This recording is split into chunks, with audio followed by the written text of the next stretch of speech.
अस्सलाम वालेकुम everyone, this is Uswa Sultan and the topic of discussion is Euler's theorem. बहुत important theorem है हमारे पास आयलर थ्योरम मैकेनिक्स का। स्टेटमेंट देखेंगे। स्टेटमेंट हमें कहती है the displacement of a rigid body with one point fixed is equivalent to a single rotation about some axis passing through the point. यानी कि कोई भी एक रिजिड बॉडी है, अगर वो डिस्प्लेस होती है तो उसकी जो डिस्प्लेसमेंट है वो किसी एक फिक्स्ड पॉइंट के अलोंग उसने अगर कोई डिस्प्लेसमेंट कवर की है तो वो जो है एक सिंगल रोटेशन के बराबर होगी अबाउट सेम एक्सिस, उसी सेम एक्सिस से जो कि उस पॉइंट से गुजर है। यानी कि जो जिस पॉइंट को आपने फिक्स्ड पॉइंट लिया है उससे जो रोटेशन हो रही है उस पॉइंट में से जो एक्सिस गुजर रहा है उस एक्सिस के उस एक्सिस के गिर्द एक सिंगल रोटेशन के बराबर जो है वो आपकी रोटेशन होनी है। ठीक है जी। तो अब हमारे पास रिजिड बॉडी की बात हो रही है इसमें। एक तो ये रिजिड बॉडी हमारे पास क्या होती है? रिजिड बॉडी हमारे पास कोई ऐसी बॉडी होती है जो अगर आप उस पर स्ट्रेस अप्लाई करें तो वो डिफॉर्म ना हो। दूसरी डेफिनेशन आप इस रिजिड बॉडी की ये करते हैं कि जिसके पार्टिकल्स का डिस्टेंस हमेशा सेम रहता है। In each and every case जो पार्टिकल का डिस्टेंस होता है वो सेम रहता है, वो हमारे पास कहलाती है रिजिड बॉडी। उसके बाद आपके पास यहाँ पर एक वर्ड यूज हुआ है rotation. Rotation is also a form of displacement. Displacement की किस तरह की डिस्प्लेसमेंट होती है? ऐसी डिस्प्लेसमेंट जिसमें एक कुछ पॉइंट हमारे पास किसी लाइन पे फिक्स्ड होते हैं और उनको छोड़ के बाकी सारे पॉइंट जो है वो डिस्प्लेस हो जाते हैं, यानी अपनी जगह से मूव करते हैं किसी खास एंगल पर। ठीक है, लेकिन वो पॉइंट अपनी जगह पे रहते हैं। अब उसमें आप जो है वो ये भी कह सकते हैं कि जो एक्सिस ऑफ रोटेशन है उसको छोड़कर बाकी सारे के सारे पॉइंट्स एक ख़ास एंगल पे रोटेट करते हैं या मूव करते हैं। ठीक है, तो अब हम इसको प्रूव करते हैं थ्योरम को। सबसे पहले तो आपके पास एक रिजिड बॉडी है। लेट ये हमारे पास एक रिजिड बॉडी है। इस रिजिड बॉडी में हमने एक स्फीयर ले लें, आपने एक स्फीयर लिया है हमने, और इस स्फीयर के अंदर हमने एक पॉइंट लिया है यहाँ पर O, which is the centre of the sphere. आपकी मर्जी है, इस O पे कोई पाबंदी नहीं है कि आप इसे कहाँ लेते हैं। ठीक है, क्योंकि हम ओरिजिन को मोस्टली सेंटर पे लेते हैं तो हमने O सेंटर में ले लिया। यहाँ पर कहीं पे एक पॉइंट C ऐसा है जिसके साथ रोटेशन होनी है, यानी C के लिहाज से आपकी जो बॉडी है मूव करनी है। अब आपने देखना है कि आपके पास जब भी जो पॉइंट आप फिक्स करेंगे आप इस O को भी फिक्स कर सकते हैं, हमें उससे कोई इशू नहीं है। चूँकि O इज़ द सेंटर तो हम चाहते हैं कि वो पॉइंट सेंटर में ना हो, तो हमने एक पॉइंट C ले लिया हुआ है और ये वो फिक्स्ड पॉइंट है जिसके अलॉन्ग रोटेशन होनी है, और यहीं से हम जो है वो प्रिंसिपल एक्सिस ऑफ रोटेशन भी गुजारेंगे। अब लेट इस रिजिड बॉडी का एक पॉइंट, यहाँ पर कोई पॉइंट है A0, यहाँ कोई पॉइंट है B0। अब जब रोटेशन हुई तो ये मूव कर गए काउंटर क्लॉकवाइज डायरेक्शन में, इन्होंने मूव किया तो ये जो A0 था यहाँ कहीं पे आ गया A1 पे, और ये जो B0 था ये मूव करके यहाँ कहीं चला गया B1 पे। इनकी मूवमेंट हो गई। अब जब मूवमेंट हो गई है तो हम ऐसा करते हैं कि इस मूवमेंट को मिला देते हैं। A0 को A1 से मिला दिया हमने और B0 को हमने मिला दिया है B1 से, यानी A0 ने डिस्टेंस कवर करके A1 पॉइंट पे आ गया और B0 डिस्टेंस कवर करने के बाद B1 पॉइंट पे आ गया। ठीक है जी। अब हम दो पॉइंट लेते हैं, एक A2 which is the mid point of A0 A1, दूसरा पॉइंट आपने लिया B2 which is the mid point of B0 B1। ये हमने दो पॉइंट ले लिए। मिड पॉइंट होने का मतलब ये है कि B0 से B2 और B2 से B1 ये बराबर है। इसी तरह A0 से A2 और A2 से A1 ये बराबर है। अब ये जो मिड पॉइंट है इनको आप इस पे एक्सिस ड्रॉ करके इसको C से मिला देते हैं। ये एक्सिस मैंने ड्रॉ किया और मैंने इसको C पे बना दिया। यहाँ से भी आपने एक एक्सिस ड्रॉ किया। अब ये वाला जो एक्सिस है हम इसे प्रिंसिपल एक्सिस यानी O से नहीं गुजार रहे, O हमारा इधर है, ये हमारे पास यहाँ मिल गया। ठीक है जी। उसके बाद अब आप जो A0 है, B0 है, B1 है और A1 है, इनको भी C से मिला दें, और इन सब को हम C से मिलाएंगे bye means of circular arcs, यानी कि आप सर्कुलर आर्क्स इस्तेमाल करेंगे इनको मिलाने के लिए। डायरेक्ट सिंपल एक्सिस हम यूटिलाइज नहीं करेंगे। यहाँ पर भी आप अगर चाहें तो आप सर्कुलर आर्क भी लगा सकते हैं। यहाँ से एक आर्क हमने लगाई, सर्कुलर आर्क ये मिला दिया, एक सर्कुलर आर्क आपकी यहाँ लगेगी, एक सर्कुलर आर्क यहाँ लगेगी, ये मैंने यूं करके लगा दिए। और प्रिंसिपल एक्सिस आपका ये जा रहा है इसी सी में से। अब ए नॉट को आपने मिला देना है बी नॉट के साथ, ए नॉट आपका बी नॉट के साथ भी मिल जाएगा, और A1 को मिला दें B1 के साथ, क्योंकि A नॉट से B नॉट और A1 से B1 ये वो डिस्टेंस था जो डिस्टेंस आपके पास दोनों पार्टिकल्स के दरमियान था, यानी A नॉट और A1 के दरमियान में भी कोई डिस्टेंस था, और B नॉट और B1 के दरमियान, B1 और A1 के दरमियान में भी फिर डिस्टेंस होगा। तो अब यहाँ से तो हमने जो है वो अपनी एक डायग्राम्स बना ली हुई है। It's not very clear, but हमने एक डायग्राम बनाई है, और इस डायग्राम में हमारे पास जो आए हैं पॉइंट्स वो कुछ इस तरह आए हैं कि A नॉट है, यहाँ पे A2 है, फिर आपके पास A1 है, और ये तीनों हमने आपस में मिलाए हुए हैं। इधर कहीं आपके पास B नॉट पड़ा हुआ है जिसे हमने A नॉट से मिलाया हुआ है, वो मिला हुआ है B2 से और B1 से।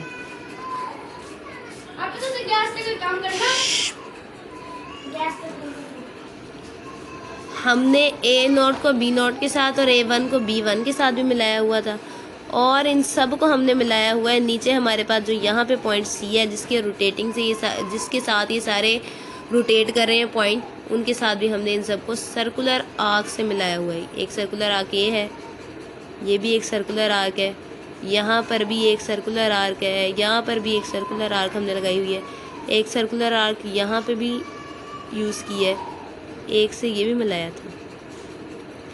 ये सारे के सारे पॉइंट हमने मिलाए हुए हैं। अब इन सारे पॉइंट्स में आपके पास बहुत सारी ट्रायंगल्स बन गई हैं, तो हमने सारी की सारी ट्रायंगल्स को डिस्कस करना है, और हमने एंड पे चूँकि हमने ये प्रूव करना है कि वो 1 रोटेशन के बराबर है, तो रोटेशन 1 रोटेशन के बराबर वो तब होगा जब आपके पास जो पहले की पोजीशन है और बाद की पोजीशन है उनका डिस्टेंस सेम रहे। वो तो हम यूटिलाइज़ करेंगे, हम प्रूव करेंगे कि जो ट्रायंगल आपके पास बननी है यहाँ पर, ये जो A नॉट और B नॉट और A1 और B1 वाली ट्रायंगल्स हैं, इनका अगर ये हम इनको प्रूव कर दें कि ये आपस में कंग्रेंट है, यानी कि पहले वाली और बाद वाली वो आपस में कंग्रेंट है, तो इसका मतलब फिर ये है कि हमारे पास जो ओवरऑल जो मूवमेंट हुई है वो 1 रोटेशन के बराबर हुई है। ठीक है जी।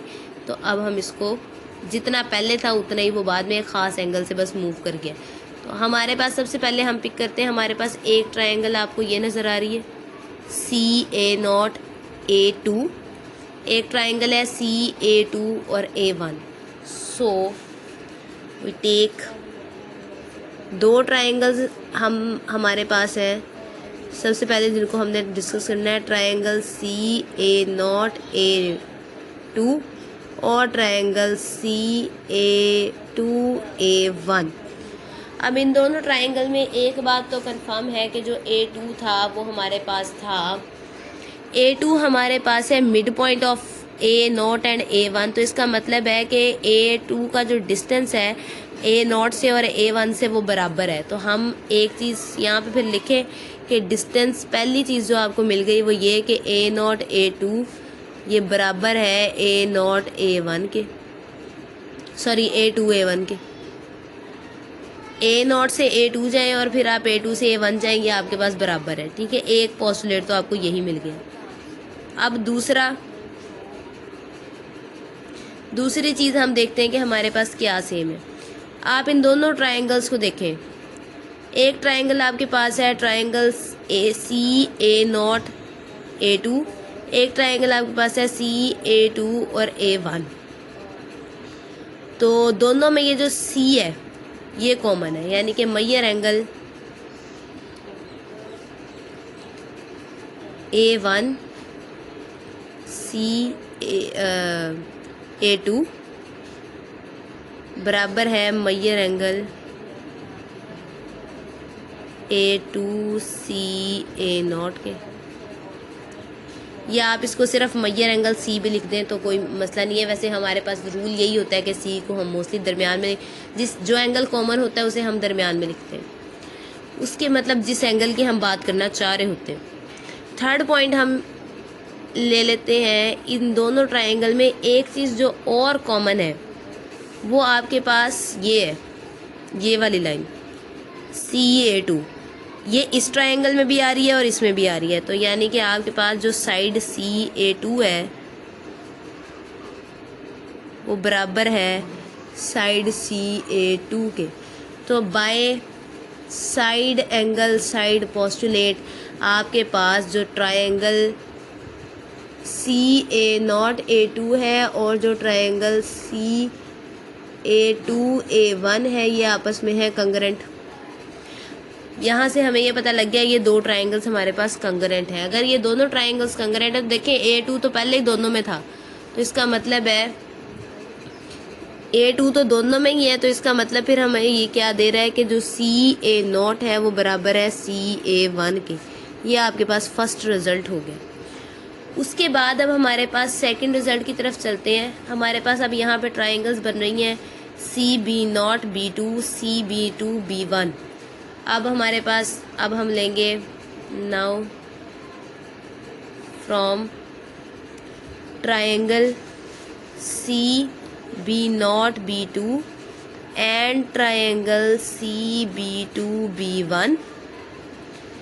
इनमें भी सिमिलरली आप एक चीज़ जो है वो पहले देखें कि जो B0 और B2 है और B2 और B1 है, क्योंकि जो B2 था वो मिड पॉइंट था और जो मिड पॉइंट होता है उसमें हमें पता है कि मिड पॉइंट से डिस्टेंस बराबर होता है। जो फर्स्ट पॉइंट आपको मिल रहा है वो ये मिल रहा है कि B0 B2 हो या B2 B1 हो, दोनों आपस में बराबर हैं। आप B1 B2 लिख लें या B2 B1 लिख लें, डिस्टेंस है उससे फ़र्क नहीं पड़ेगा।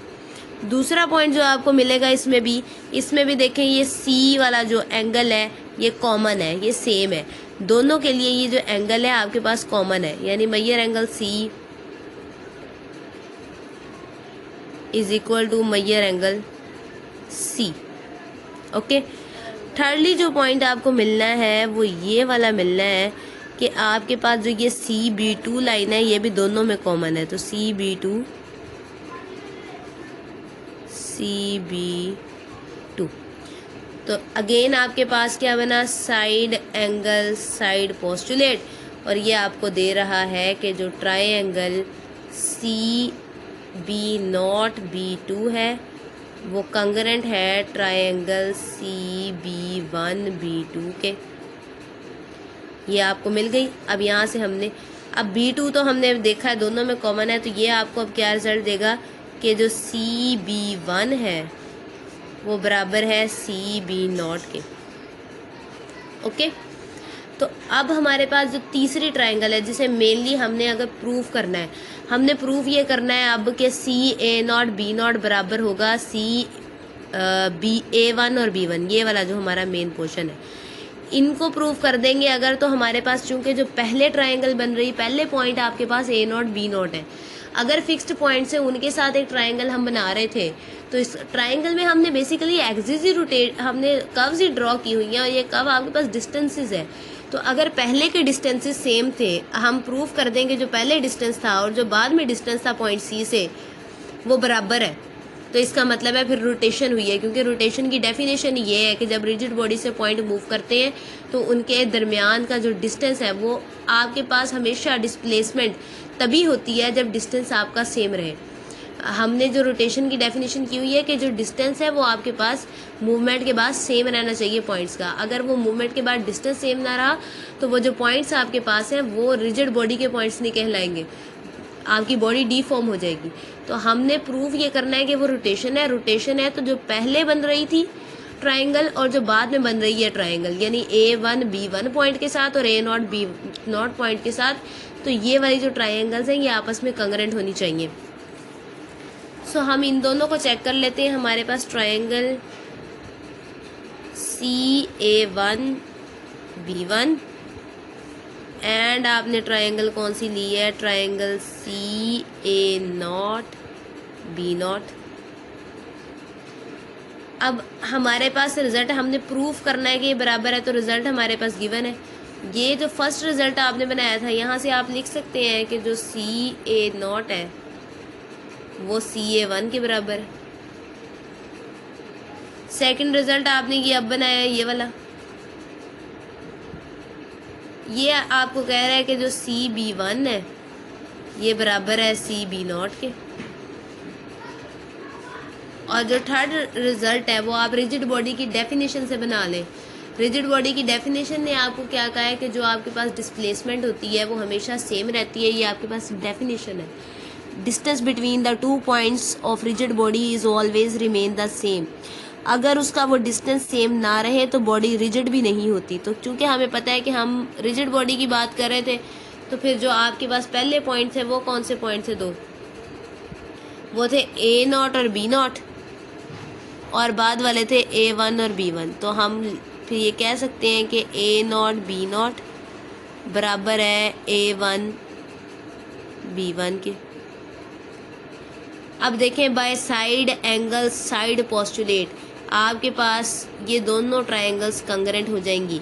और अगर ये दोनों ट्रायंगल्स आपस में कंग्रेंट है तो इसका मतलब है कि जो एक पॉइंट है वो फिक्स्ड है और उसके रोटेशन तो पहले आपके पास बाकी सारी की सारी वैल्यू शिफ्ट हो गई है। A0 डिस्प्लेसमेंट सफ़र करने के बाद A1 पे आ गया है, B0 डिस्प्लेसमेंट सफ़र करने के बाद B1 पे आ गया है। और ये जो सारी की सारी इन्होंने डिस्प्लेसमेंट सफ़र किया है ये किसी ख़ास एंगल पे हुई है, और वो एंगल आपके पास प्रिंसिपल एक्सिस पे बनेगा C के साथ। ओके, और O और C, अब इसमें सारे जो कहानी हमने सुनाई है अभी, इसमें जो O और C हैं ये फिक्स्ड है। सो प्रिंसिपल एक्सिस भी फिक्स्ड है, लेकिन कहीं पर भी हमने ये मेंशन नहीं किया कि O और C इसी पॉइंट पे होने चाहिए जिस पे हमने लिए। हमें इससे कोई गरज नहीं है कि आप O और C कहाँ लेते हैं, आपकी मर्ज़ी है। सो O C आपके शिफ्ट हो सकते हैं, किसी और पॉइंट पे भी हो सकते हैं, लेकिन जो एक्सिस है रोटेशन का, जिसके गिर्द रोटेशन होनी है, वो यहीं से इन्हीं पॉइंट्स में से पास करेगा और वो कहलाएगा इंस्टेंटेनियस एक्सिस ऑफ रोटेशन। उसके अलावा एक चीज़ जो और हमने instantaneous axis of rotation, okay, और जो दूसरी चीज़ हमने देखी है वो ये देखी है कि जो पॉइंट्स हैं वो टोटली शिफ्ट हो रहे हैं। कोई भी ऐसा नहीं है कि आपके पास पहले जो है वो डिफरेंस कुछ और हो और बाद में कुछ और हो जाए, तो ऐसा नहीं है। जितना डिस्प्लेसमेंट पहले था उतना ही हमने कहा कि उतनी ही जो ट्रायंगल पहले थी वही ट्रायंगल आपके पास दोबारा बनी है, बस उसकी जगह चेंज हो गई है। So this is known as the Euler theorem and it is very important theorem. So if you have any question about this, leave in the comment section.